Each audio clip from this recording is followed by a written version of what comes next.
Now, from the University of Okoboji, it's Okoboji Broadcast with Jeff Thee. Welcome to Okoboji Broadcast, everybody. I'm Jeff Thee, coming to you from the Dickinson County Museum. History comes alive here, and boy, coming to life every Wednesday when I come in. Mary Dreier is the director here. Hi. Hey, Jeff. How you doing? Well, I'm good. The wind blew you in today? The wind blew me in, and I worked so hard on my hairdo today. Yeah, as do I. Yeah. And I'm obviously a grumpy old man. So. My hoodie yesterday said Lake Girl on it. I should have had that on. You should have had that on today. Yeah. Well, today we're going to play, should be a simple game for you called Stump the Chump. Right, and you're the chump, and I'm the stumper. You're the stumper, or the stumpy. I'm the dupe. So yeah. Well, the chump's waiting. The chump's waiting. Alrighty. Well, I have a bunch of stuff laid out here. Okay. We probably won't get to it all. Okay. We'll see how much guessing it takes on your part. Okay. Very Let's good. start with this.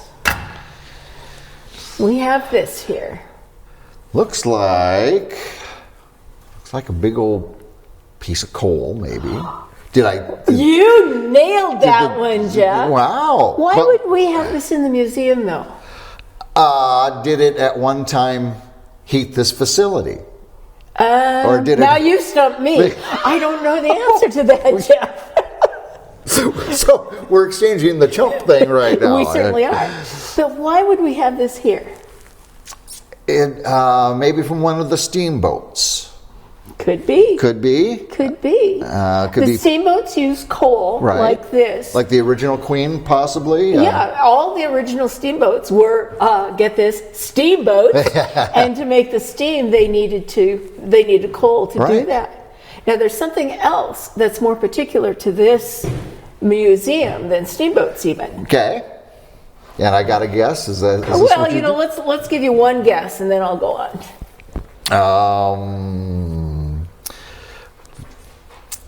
Also used for grilling steaks in the area. Think older. Okay, now this is a depot.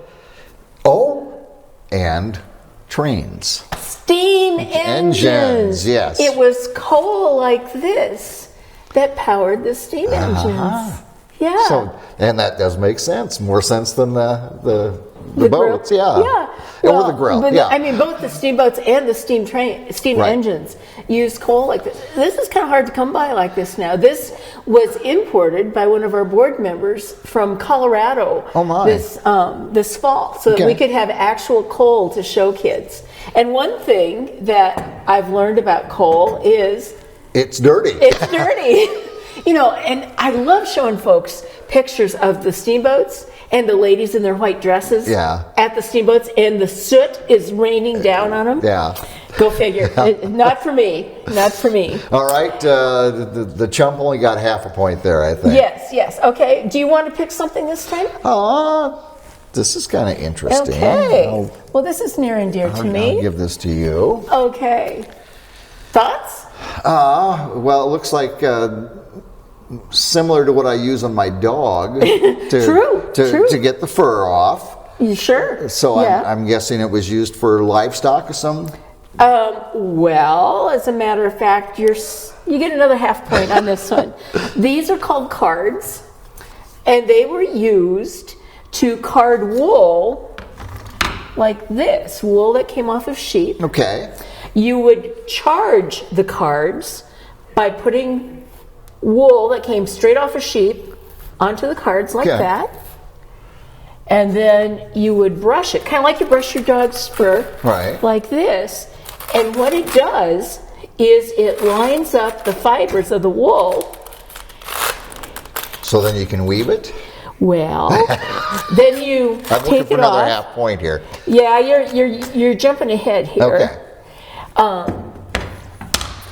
You end up then rolling this wool into, it's called a roll egg, or roll log. Okay, a long thing like this, and then you would spin it. Take a feel of that, Jeff. Does that feel nice? That's soft. It's the lanolin in it. It makes your hands feel really nice. But this is what women used to use to make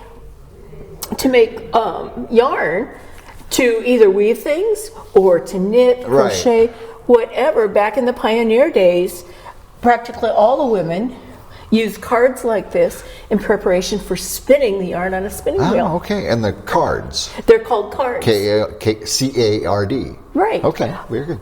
Since we're talking about cards, okay, let's talk about something else that has to do with cards. Any idea, Jeff? They look like clothespins. They do look like clothespins, very much like but clothespins. But they're not clothespins. Think cards. Cards. Deck of cards, how you mark your cards. You're kind of on the right track. Okay. Would it help if I told you this came from the general store in Superior, Iowa? Probably not. Probably not, but it's an interesting tidbit. A casino type need for gambling, for betting. These were for card sharks. These little clips, and I wish I could take them off of this card, but it would destroy the card if I did. You would put on your long sleeve. You had to wear long sleeves if you were playing poker, okay? Yeah. You would somehow put one of these clips on your long sleeve, and the other end of the clip would be up inside the sleeve, and there would be an ace attached to it. Hence the saying, he's got an ace up his sleeve. This is what he would have had for that. Can I see that for a second? Sure. I'm just interested. I'm going to Vegas. And what I think is so fascinating about these is they were purchased. I mean, they came from the general store in Superior, Iowa. You would have thought that'd be something maybe you handmade that nobody knew about. Let's go to the store and get the ace up the sleeve things. No, we published this on Facebook a year or two ago because we found these in the collection and had not a clue what they were. And somebody on another website found out what they were, and I think it's the best story. I think that is so cool. Isn't that so cool? And yes, if you go to Vegas, I imagine we can work up a deal. Yeah, after I get out of prison. Yeah, exactly. Okay, here's something that might be near and dear to you. Okay. Any idea what this is? Let me show you the backside. Thomas Edison. And it's Edison Blue Amber Record. Is that the when after Edison made the phonograph? Is that circular? I don't know if it's wax for playing back recordings. Yes, this is a wax cylinder. Let's see if it does come out. Yeah. Here's a wax cylinder. This then you would have predates the big old records. Right. That we've got a large, I don't know if you call it a gramophone or what you call it, in our collection with the big horn on it that plays these. You would have used a crank. So the needle would have been set on here somewhere? Yeah. And it would have gone around like that. Right. And play back the recording. And I wonder if it was home recordings or if the people used whatever entertainment there would have been at the time, music, I wonder. I think it's both and. Okay. I think mostly it is commercial recordings. Okay. But I've also heard a story that early 1900s anyway, Abby Gardner went to Spencer to record her story. So as she aged, she didn't want to have to tell her story over and over and over again. And I'm guessing it might have been recorded on one of these. And man, if we ever found that, oh my gosh. I was going to say, has anybody ever tried to play this? No. Like I said, we have an actual player out in the depot. It kind of...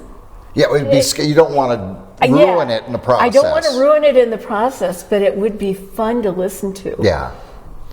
But did you know that you can go to YouTube or do a Google search and you can find recordings that were done back in the early days and they got the scratchiness and all that. Yeah, that would be cool. That are very fun to listen to. All right, what else have you got? I'm guessing... What is this thing? The chump is already saying, I don't know, it looks like it kind of has the features of a nutcracker, but then with the coffee. Would you crush or grind coffee? No. No. Much sweeter than that. A miniature party hat. Sweeter than that for a nose shield. Okay, yeah. With syrup, candy, sugar. Well, let me give you a clue. Okay. This came from Crandall's Lodge. Okay. Ice cream. Bingo. Ha. Bingo. You get 2 points for that. Ooh. It came from Crandall's Lodge. And I learned something when I took this out of the case today. Crandall's, back in the early days again, right, had a herd of Holsteins that provided rich cream. Sure. And you know what the Crandall family did with that cream? They made ice cream. They made homemade ice cream for their guests. Oh. And they served it with this. Oh, cool. Isn't that so cool? That is cool. And yeah. Wonder who the burly one was to crank it the whole time. Oh, yeah. Well, maybe they made their guests do that. That's what I would do. Who knows? That's why I never have any guests. Yeah. Well, since we're talking about food, let's pull this up. Okay. Your guess. Almost, you know what it looks like is a toaster. That's just too easy. This is an early electric toaster. And I could see the little rods or whatever. I assume that it does have electric prongs here. Yeah, I just don't have the cord on it. And this one doesn't pop up. You No, had to make sure you got the like bread this. out of there at So the time. I'm thinking that maybe you had to flip the bread over because it would have just toasted sure, one side, one yeah. side at a time. And if I remember right, now my memory might be clouded about this, but I think I remember using one of these like at Vacation Village back when I was just knee-high to a tadpole. I could be wrong about that. But you know, at the time it was probably considered, we've got one of those modern toasters. Well, I don't know. It would have probably been old then, Yeah. but still. I mean when they made it, not when you were using it. Yeah. But another cool thing from our collection. Yes. And I want to show you. What is this? A box. A box. Okay, I'm going to turn it around. I'm going to take the tag that tells what it is off. But there it is. No reading. Okay, no reading. I'm just looking at it. Well, it's got like a little, looks like moisture. Is this something, a medical device? Yes. It's called the home medical apparatus.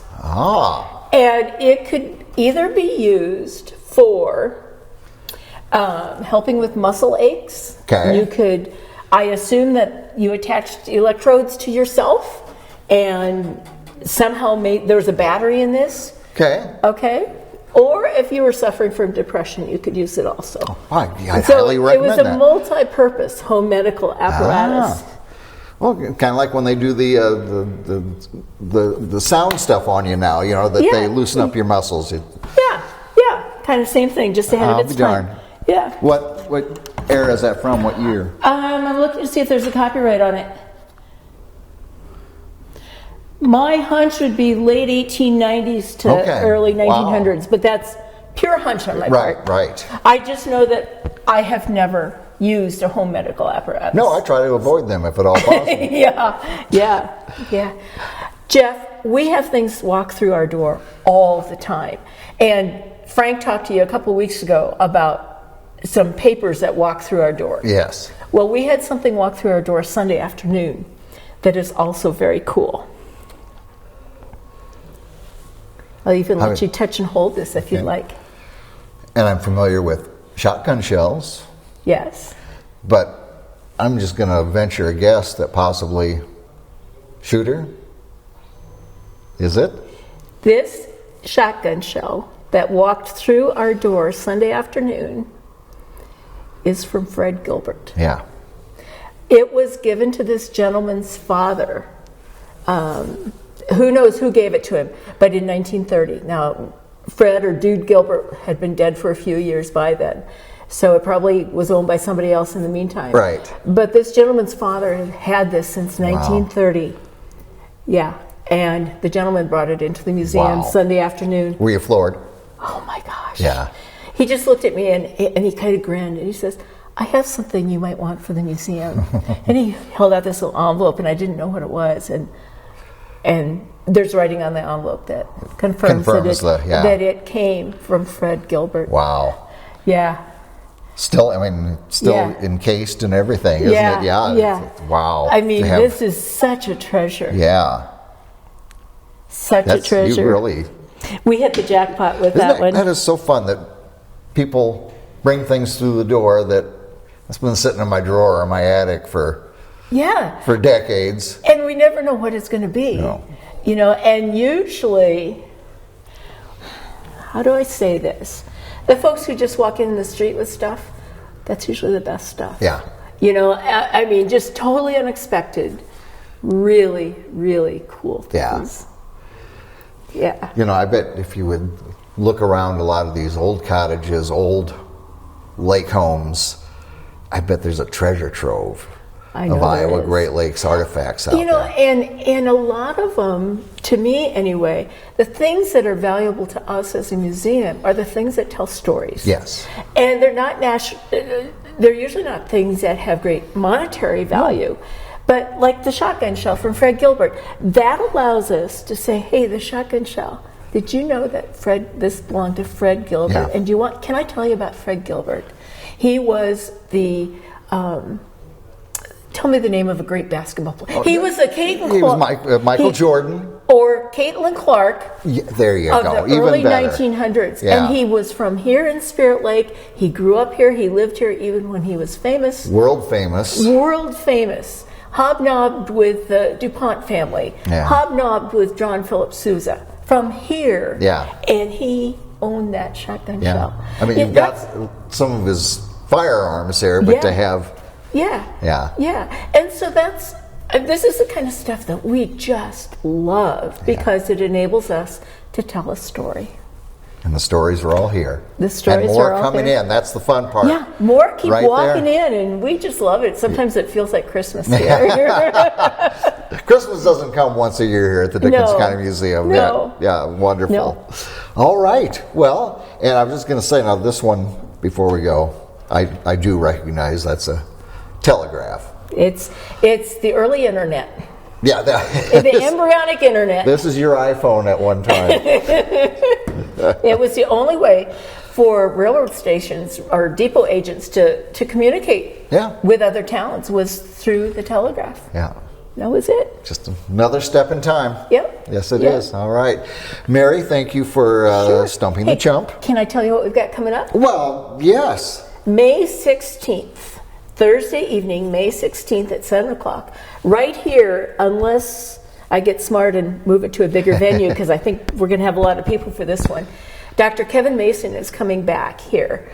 He, a year ago, did a presentation for us at the Lakes Arts Center on Inkpaducah. He's coming back this May to give a talk on a slow walk across Iowa. Now, what's special about this is Kevin Mason, a couple years ago, walked from Keokuk clear up to Big Spirit Lake, clear up to Minnewacan State Park, following the Dragoon Trail, the early military trail through the state. And he's going to be sharing about that. So put that on your calendar. It's on the calendar. All right. It's on the record, everybody. So May 16th, make sure to take part in that. And Way Back Wednesdays, every Wednesday at 10 right here at the museum. Exactly. And it's so fun. Lots of fun, lots of knowledge, lots of history right here at the Dickinson County Museum. Mary, thank you for being here with me again. Thank you for playing Stump the Chump, Jeff. Yeah, I'm the chump, everybody. I'm the Stumpy. All right, and of course we thank Mary for her time and all the volunteers here at the Dickinson County Museum. We thank you for watching us right here on Okoboji Broadcast. Okoboji Broadcast from the studios at historic Arnold's Park Amusement Park is brought to you in part by West Wealth Management, a financial advisory practice of Ameriprise Financial Services. Advisor Jan Spielman, AJ Spielman, and Erica Wachholz. The headquarters of the University of Okoboji is at the Three Sons, open Monday through Saturday 10 to 5 and Sunday from 10 to 4. Bank Midwest, dream big, plan wisely, live well. Lakes Regional Healthcare and Avera Partner. Beck Engineering in Spirit Lake. Be Radiant Laser Skin Studio in the Okoboji Plaza in Okoboji.